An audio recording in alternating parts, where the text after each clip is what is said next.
case for Trump? Dude, I'm doing it. No, I refuse. I refuse. I'm not gonna. I don't have. Okay. I see. I'll do it. But you made me do this. You. President Donald Trump has had a shaky first term. He's tweeted irresponsibly. He's spoken I love the poorly educated. irresponsibly, and he's taken actions which can only be described. He hasn't been very responsible, but he's actually done a lot of good for the country under his tenure. And when you vote in November, you should definitely take his record into account because the record is actually quite good. That's right. I weep or slumber, America. We'll start off with arguably the most important job of any president, and that is brokering America's interactions with the rest of the world. While Trump has strained the USA's relationship with NATO, which was a blunder, the alliance is still strong.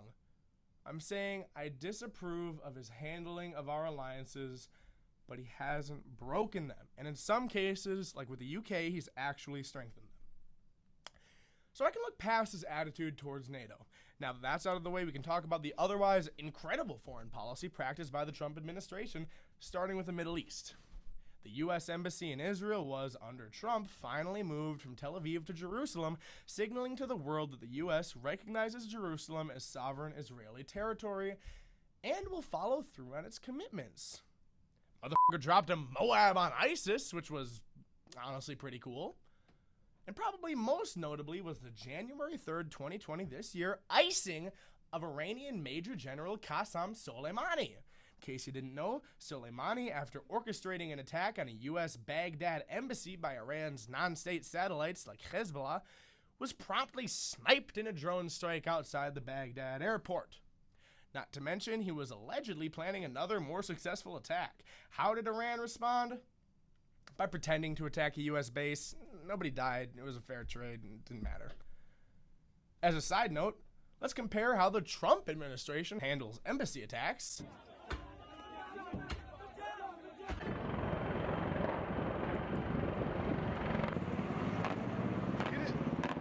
The top Iranian general has been killed in an airstrike while leaving the Baghdad airport. The Pentagon confirmed the U.S. military carried out the attack. To how the Obama-Biden administration handles embassy attacks. Among those killed was our ambassador. The natural protests that arose because of the outrage over the video were used as an excuse by extremists to see if they can also directly harm U.S. interests.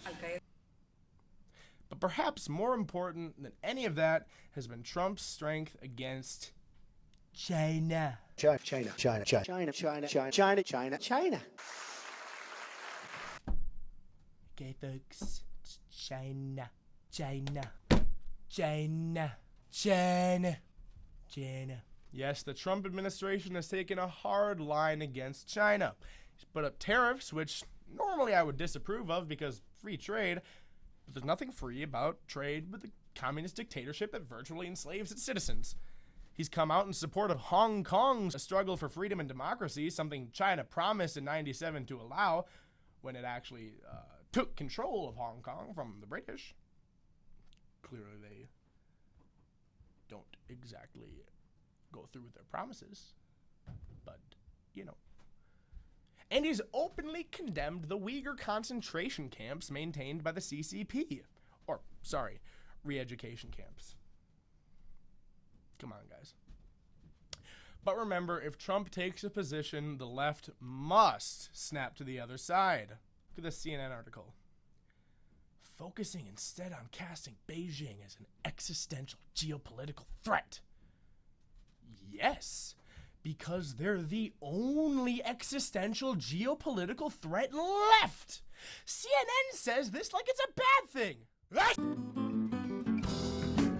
Land of brave and true, with castles and clothing and food for all. Here's another place the Trump administration has blown me away with how well it's run the country. However, I do have disagreements. I'm not a protectionist. For the most part, we should stick to free trade. Trump's tariffs have sometimes been a bad thing, and they were my primary disagreement with him in the 2016 election. So yeah, nothing's perfect with the guy. If you still haven't caught on to the fact that I'm not a huge fan, then you're probably not paying attention. But aside from his opposition to free trade, he has promoted a very laissez-faire approach to domestic economic policy. He's slashed regulations across the board. He hasn't tried to irresponsibly force clean energy on the economy as a whole, instead supporting a transition to nuclear power. He, with the help of Congress, slashed taxes across the board. Mostly for the rich, but the ones you hate weren't going to pay him anyway, and he cut them considerably for the middle class. It was a win. Now, it's not all sunshine and rainbows. The man's terrified to touch entitlements, so these tax cuts didn't do anything to fix the deficit, which is still upwards of $900 billion. But tax cuts are still good. And by the way, economists across the board agree that tax cuts boost an economy, okay? Classical economics, Keynesian economics, both ultimately support tax cuts in times of a recession. Considering how much the left likes to pretend they understand and support Keynesian economics, you'd think they'd be down for tax cuts.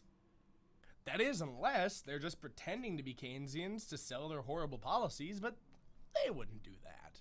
Thorium! Every man a king, every man a king, for you can be a millionaire. That's fine. And before anyone gets snarky, no, burning down a city is not covered by the First Amendment. You're allowed to arrest rioters and disperse crowds that are chucking rocks at cops. The president did scare me a little during the campaign when he talked about expanding libel laws, but ultimately he's been a strong advocate for free speech. But there's something belonging to others. There's enough for all people to share. Since Roe v. Wade, there have been over 60 million abortions performed in America, 20 million of which were performed on black babies alone.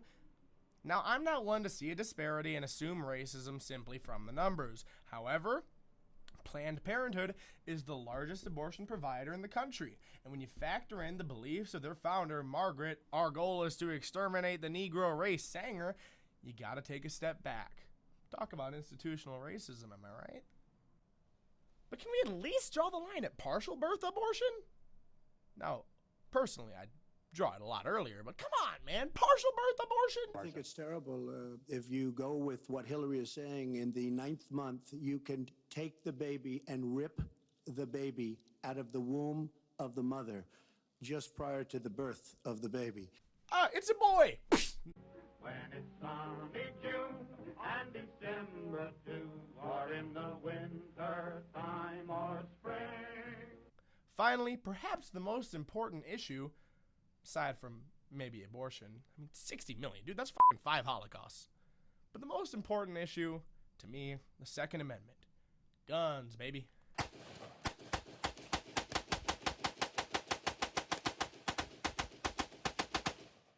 Man, I love my AR-15. AM-15. She's an Anderson, you understand. Trump has continuously defended the Second Amendment. He's appointed originalist justices to the Supreme Court who will uphold Heller versus D.C., a case I would like to talk about at length another time. Basically, it's the case where 4 of 9 Supreme Court justices tried and failed to make the case that the Second Amendment didn't cover an individual's right to bear arms, and instead was only for a state militia, which is so foundationally incorrect and such a perversion of the Constitution that the justices who decided against it should probably have been impeached immediately. Impeached. Seriously, though, there's so much supporting evidence from the period that the Second Amendment applied to individuals. It deserves an entire video to itself, but back to Trump. He's continuously fought back against the left's attempts to weaken the general public and strip away our last line of defense against tyranny. His record hasn't been perfect. He's come out in favor of no-fly, no-buy, which strips away someone's Second Amendment right without due process, and he helped get rid of bump stocks. So now I gotta buy a binary trigger, like some sort of European. But he doesn't want to ban assault weapons. So if you want America, quote unquote assault weapons, so if you want America to stay off the path of Europe in the 20th century, you should vote for Trump. There'll be peace without end, every neighbor a friend, with every man a king. I think it's fine. I think it's fine. Trump is not an ideal president. When given the choice between him and any other Republican who opposed him in 2016, I would have chosen the latter. Well, unless it was Kasich, or Chris Christie, or Jeb. Jeb. Okay, so there were a few people worse than him, but you get the idea. I'm not really in love with the guy. That being said, ultimately, he has been a good president. You might even say a great president. And you should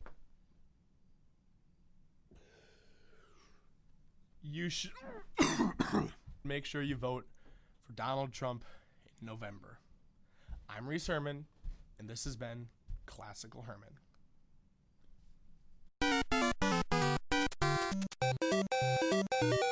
Bonus conspiracy theory. Not saying anything, just a theory. The Postmaster General, Louis DeJoy, is a lifelong Republican. Perhaps Trump only opposes mail-in voting, so Democrats suddenly fall in love with it, putting millions of Democratic ballots under the supervision of a Republican, which would be dangerous. See, voting by mail is sketchy. You can oppose it for reasons other than trying to suppress voters.